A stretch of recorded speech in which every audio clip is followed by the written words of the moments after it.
Well, good morning, everybody, and welcome to our first Facebook Live of 2021. It's hard to believe January is already here, and we're so grateful to have all of you hopefully joining us today here on our virtual Facebook Live through Zoom. And, you know, we know that it's been such a hard year, 2020, and we're also hopeful with news of the vaccine and growing news of what we're learning about COVID-19, but we want to make sure that everyone is staying safe and staying healthy. Our thoughts are with you as you're navigating this world that we're living in now of more restrictions and isolation to keep ourselves safe, but we're all here together. We're always here if you need us through our helpline, our online programs, through our website, alz.org. /NorCal. And you're going to hear from some of my amazing colleagues today who are going to take us through some of those great programs. And just want to kick us off here thinking about what an exciting year we have ahead of us. It's been a remarkable end to 2020 with some of our great work out of our public policy office and our advocates at work. Really, those volunteers, all of you around the state of California and Nevada who have pushed through some really, really important legislative issues that have really increased our hope for moving forward. And a couple of those I want to highlight, of course, the Improving Hope for Alzheimer's Act. This was a bipartisan legislation championed by the Alzheimer's Association and the Alzheimer's Impact Movement, which provides some support and the $15 million to implement the Bold Infrastructure for Alzheimer's Act, two important things that came out of 2020, as well as the Promoting Alzheimer's Awareness to Prevent Elder Abuse Act that was also signed into law. Really important legislation for all of those who are caring for someone living with Alzheimer's disease or related dementia, or for those of you who do have Alzheimer's disease or related dementia. And I think one of the other significant things that we saw happening just in December, that additional $300 million increase into the Alzheimer's and dementia research funding at the National Institute of Health was signed into law. This is that annual federal investment, which has now jumped to $3.1 billion. And I remember when the National Alzheimer's Project Act was signed into law in 2011, and we sort of had been stagnant at that $450 million mark. And now to see less than a decade later, we're now at a $3.1 billion annual federal investment. This is so important because we know we're learning more and more about Alzheimer's and dementia every day. And we're also seeing things like COVID-19 that is causing us to need to do more research to make sure that we've not left any stone unturned. And just recently, we saw that through a recent publication in the Journal of the Alzheimer's Association, Alzheimer's and Dementia. They published a recent article out of the University of Texas Health Science Center at San Antonio that looks at 100 years of data on major viral infections, including SARS, MERS, and COVID, really to look at what that long-term impact has on brain health. We know people have been asking us these questions since the pandemic began, and we know very little, right? We're learning about what this novel virus could potentially do to impact our brain health. Our own Chief Science Officer, Dr. Maria Carrillo, and our Vice President of Medical and Scientific Relations, Dr. Heather Snyder, are co-authors on this article. We know it's such a difficult time for so many at the Alzheimer's, but the Alzheimer's Association is committed to advancing these important research and bringing this important research to the forefront, bringing researchers together. And the article itself is laying out a compelling case for COVID-19's impact on the brain. We need to better understand what this means, the potential damage effects of this on the brain, on our memory, on our behavior. And so what the authors of the paper have called for is an international initiative to study COVID-19's long-term effects, to study its effects on the brain, on the central nervous system, And the Alzheimer's Association and representatives from more than 30 countries with technical guidance from the World Health Organization have formed an international consortium to study the short and long-term consequences of COVID-19 on the brain and the nervous system of people of all different ages from all genetic backgrounds. And so we don't have all the answers today, but this is an important first step. And the research funding that we saw come out in December, all really important pieces in helping us answer some of these questions. And, you know, I love talking about our Alzheimer's and dementia research app. If you've not had the opportunity to download that, you can find that on the Apple Store and on Google Play. It's the Alzheimer's Association Science Hub. They're going to have all the latest information on some of these new findings, as well as long-term research studies that we've seen that are starting to provide some of the results on helping us get one step closer to our vision of a world without Alzheimer's and all other dementia. And so I encourage you to download that. It really is a fascinating app and full of great information. And we'll be having and hosting some updates on research throughout the rest of the year. And we'll talk a little bit about those online programs in just a little bit.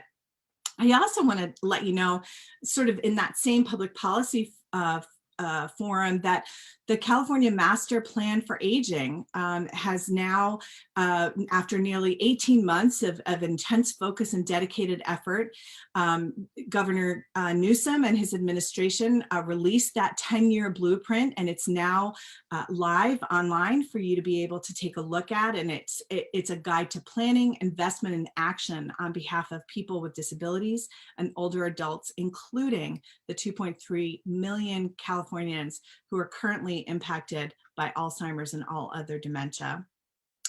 And we also have some news coming out of our advocacy team. There'll be some virtual and free events this year, including our state advocacy days in Nevada and California in March and April, as well as a series of events for our federal advocacy efforts that will start on January 21st. And the best way to learn about all of that is to visit our website at alz.org/advocate.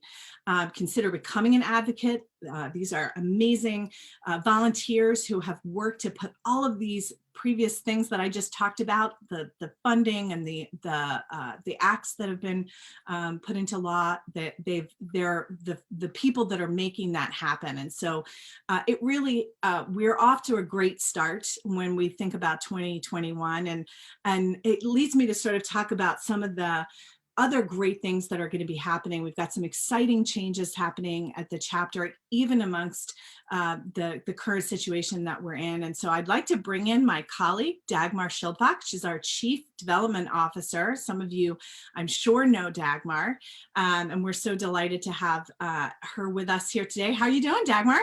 I'm good. Hello, Claire. Hello, everybody. I'm excited to be on Facebook Live with you today. Yeah, this is your first time on Facebook Live, right? Yes. So Dagmar, you've been with the Alzheimer's Association now for how long? For 21 years this year. Yeah. I started actually 2 years before that as a volunteer because I have a family connection to the disease. And I think I have the best job in the association because I get to work with all our great volunteers and committees and donors who want to have an impact on the future of the disease and fulfilling our mission. And I get to make that dream come true. Yeah, you know, I'll have to fight you for that because I think I have the best job at the Alzheimer's Association. And I think that's one of the things you and I have been with the association about the same time. We both started as volunteers before coming to the association. And it's what keeps us committed is the people that make up our organization, not just those of us that are on staff, but our donors, our constituents, our volunteers, our amazing walkers, all of those people. So tell us a little bit about what's exciting and coming up for 2021 from your perspective in your world. Well, we're very excited this year that we will bring a virtual gala to everybody who wants to participate. We're going to host a virtual event. It's called A Bright Night Gala. And we'll have an online auction that'll open a week before the event. The event actually is streaming on March 13th, Saturday, from 6 to 6:45 p.m. And we're inviting everybody to participate. So the online auction will open a week early, and then we'll have a great lineup of folks telling you about the mission. We're going to give people a chance to participate and have an impact on delivery of our mission and funding research and advocacy and our chapter programs and services, as well as a spirited live auction with some really, really special items. So tune in on the 13th. Yeah, I have to say, and I've had this conversation before. I think about where we started, and it's funny, it's March 13th, right? So March 13th, yes. which marks a year from when we at the Alzheimer's Association decided to stay safe and stay home, right? So that's the year mark. That's the year. And to see how resilient and creative our constituents have been within this year, where we've not been able to gather in person. How have things been going for the walk and for the longest day, some of the other initiatives that you work on? So the longest day actually has been very successful. If you don't know what the longest day is, I have a little prop. It's my flashing the longest day button. So the longest day is celebrated on summer solstice. And what participants do is they sign up. So signups are open right now. And you can sign up, pick an activity you love, or something you want to honor a loved one with. So if your grandma loved to knit, you can register with an activity of knitting, and then we have volunteer and staff that will connect with you and coach you on how to make that into a fundraiser for the Alzheimer's Association. And since we had to go virtual, as Claire mentioned, with all of our events with COVID, we've found that participants with the longest day really found a lot of joy in choosing that activity and performing that activity and connecting with others virtually around that activity and asking them to support our mission. Yeah, I love the longest day because it's so flexible, right? It gives you so many opportunities to do what you love for such a great reason. That's why I like the longest day. Yeah, it's very, very flexible. You can be really creative. We had virtual cocktail parties. We had people painting online. We had people running.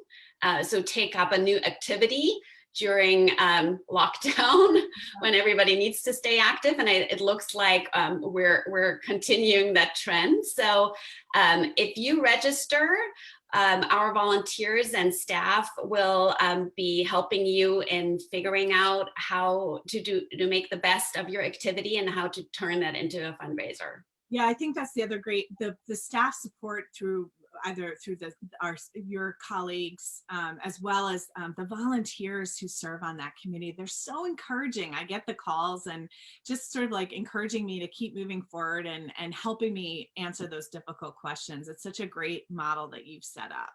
Great. Yeah, it's a great model. How about Walk? Tell us a little bit about how Walk went in 2020. So Walk, we host 18 walks to end Alzheimer's events in our chapter. And usually we all get together on the event day with a large crowd, and we have a whole program and speakers, and we all walk together, and it's very engaging and motivating. And this past year, due to COVID, we could not be all together. But we came up with the concept of the walk is everywhere, in every neighborhood, on every track, in every park. So we encouraged our team captains to register and get a small group of people together, or family, whatever was safe for them according to the CDC rules. And so we had teams walking all over towns in Northern California and Northern Nevada. I actually had a small team walking, and we ran into another team and we said hi, socially distanced, but it was fun to see really communities coming together.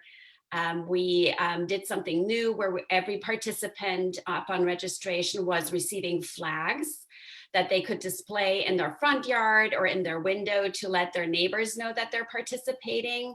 And we've gotten really great reviews from participants. And so it actually created a lot of awareness and sense of community, because as you walk through your neighborhood, you could see, oh, you know, Nancy down the street registered. And I invited all my neighbors to participate. And I actually had more donations and more people participating and walking themselves as I had when we have the large event. So this year, of course, we're hoping to hold events in fall, but we're monitoring the situation. And right now, we don't know that that will happen, but we'll be prepared to once again give virtual encouragement.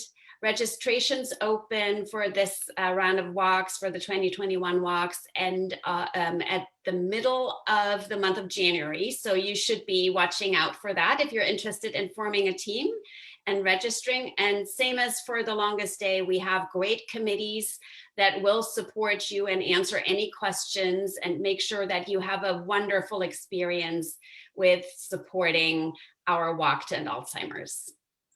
Well, Dagmar, thank you so much for joining us on Facebook Live today and for sharing all of that great information. And I know that our Michelle Johnston, who's the brains behind our Facebook Live, is busy, I'm sure, putting all of the links for the gala as well as for the longest day and walk into the chat. And we encourage you all to follow those links. But thank you so much for being with us. Thank you for having me, Claire. Have a wonderful day, everybody.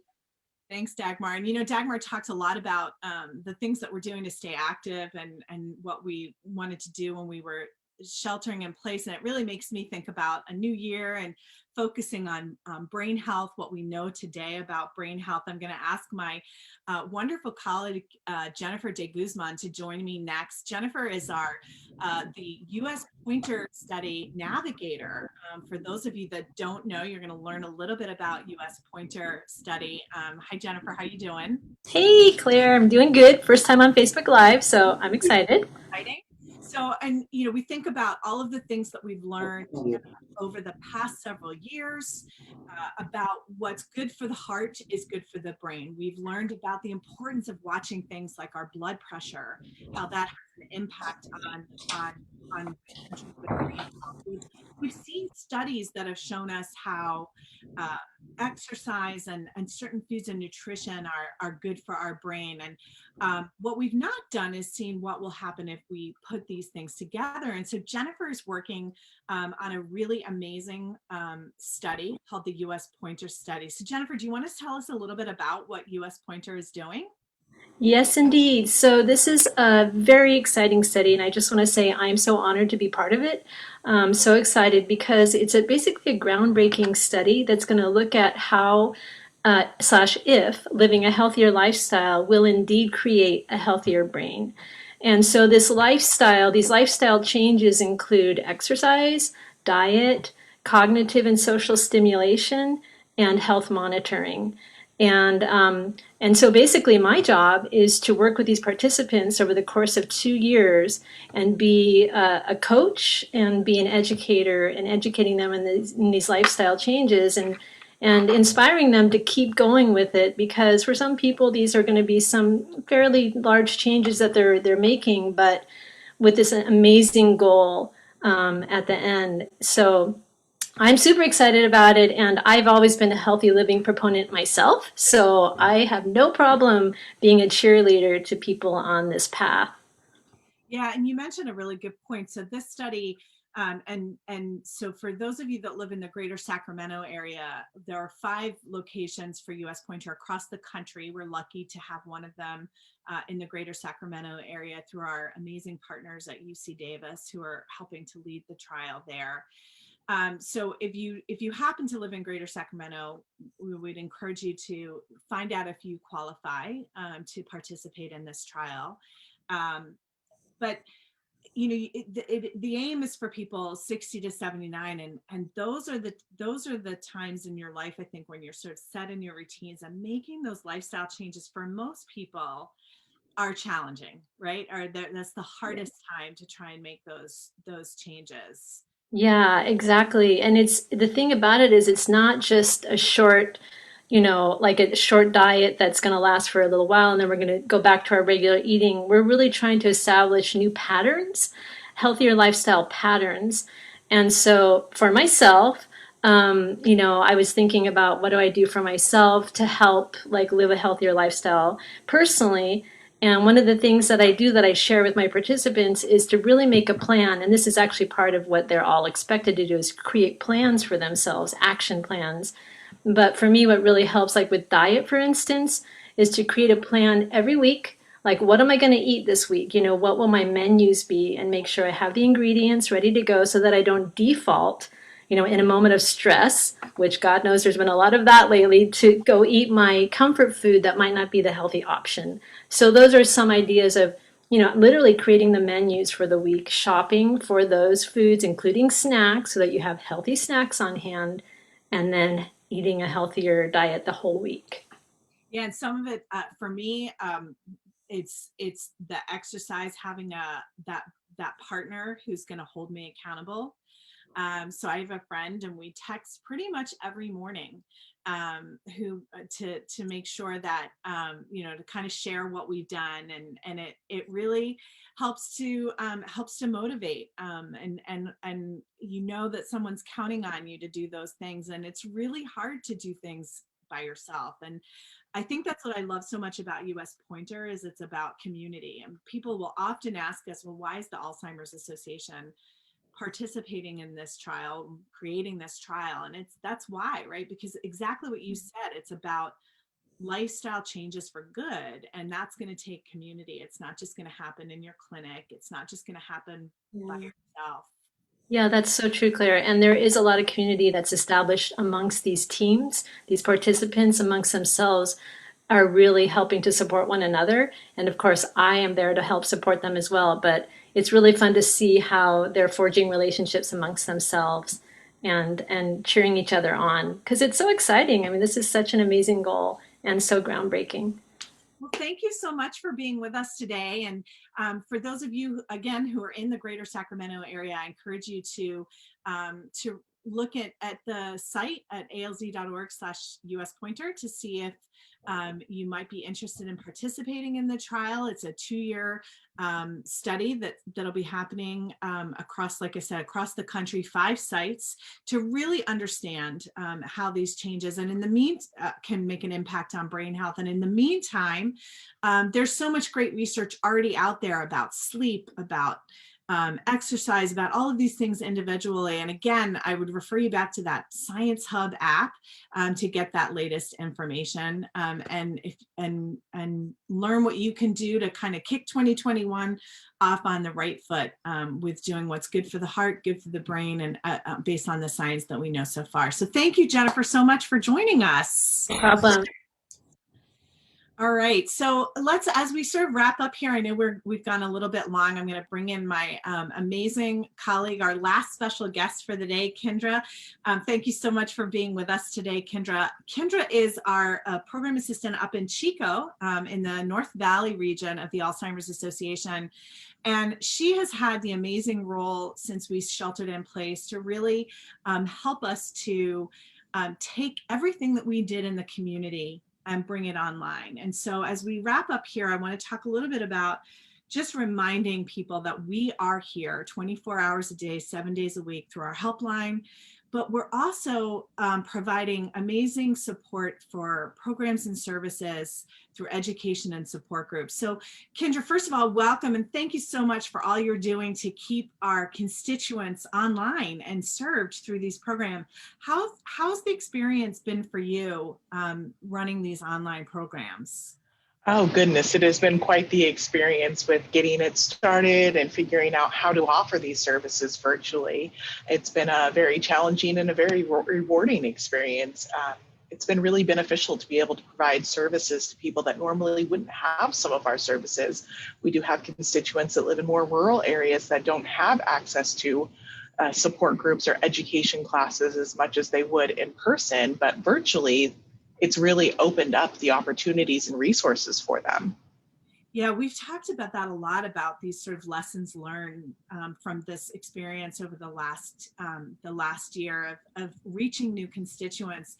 When people are to join, let's say for this example, an online educational program, what can they expect when they tune in? Yeah, well, it's very similar to the experience that people are having now. You get to join from the comfort of your own home, which can be really great if you have challenges with transportation or being able to get away from your loved ones. So you get the registration link when you register, and you get a reminder email within 24 hours of the education class with the login information as well. You can join either on computer or by telephone if you don't have access to a computer, and you get welcomed by the presenter and the moderator. We use the chat feature to ask you some questions about the attendees and their experience, something that we would normally do in person by a show of hands or polling the audience. We do that virtually through the chat feature in Zoom. So we like to know where people are joining us from so we can refer them to resources in their area. Yeah, and what I like about it is people can remain anonymous. We don't, these programs aren't recorded. They're not, you can change your name on the Zoom, so it protects you if you're a constituent, but it also does allow for some interaction, right? There's opportunity for people to ask questions of the presenter and the facilitators. Absolutely. The attendees are muted and their cameras are turned off when they join the class unless they choose to turn those on. So yes, like you said, it protects their anonymity or privacy if they choose to do that. And the interaction is completely based on the attendees and how much they like to be involved in the program. Well, and we have some, it's important to note that we have educational programs that are meeting by Zoom and like Kendra said, also by phone. We know that not everybody has a computer or wants to join online, so you can call into these programs, as well as the education pieces, the support group pieces. Those support groups as monthly check-ins for our constituents are still happening. We've got some conferences coming up just next week, and the week after. We're doing a brain health and reducing risk of cognitive decline as a virtual conference, both in English on January 15th and in Spanish on January 25th.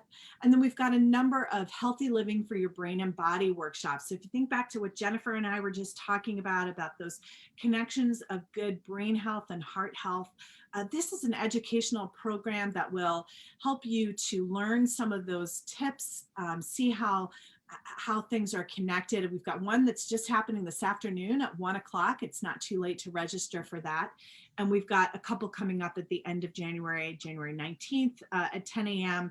Pacific time, and January 27th in Chinese, in Mandarin on 1 p.m. on Sunday, January 27th. So Kendra, how would you recommend people go about registering for these programs? Yeah, there's two very easy ways for you to register. You can go to our website, alz.org/CRF. And I believe that our behind the scenes guru, Michelle, is going to put the link for our January education class schedule as well. So you can have a snapshot of everything and download it and click directly on the link. Another option is to call our 1-800 helpline, that 24/7 helpline at 1-800-272-3900. They can assist you with a wide variety of things, including getting you registered for the class and providing you with those login details. Yeah, thank you so much for being with us, Kendra, and helping to keep these programs moving forward. And that 800 number, it's a great place to sort of end our Facebook Live today. Again, I know I went a little long, and Michelle was worried I wouldn't be able to fill 10 minutes. But that number is how you can connect to us. All of the people that you met today, whether it's through the walk or the longest day, whether you want to get information on our new gala, learn about an educational program, join a support group, advocate, 800-272-3900. Share it with your friends, post it on your social media pages. It's a great way for people to connect to the Alzheimer's Association at a time when we know people need support. You need someone to talk to. We're here 24 hours a day.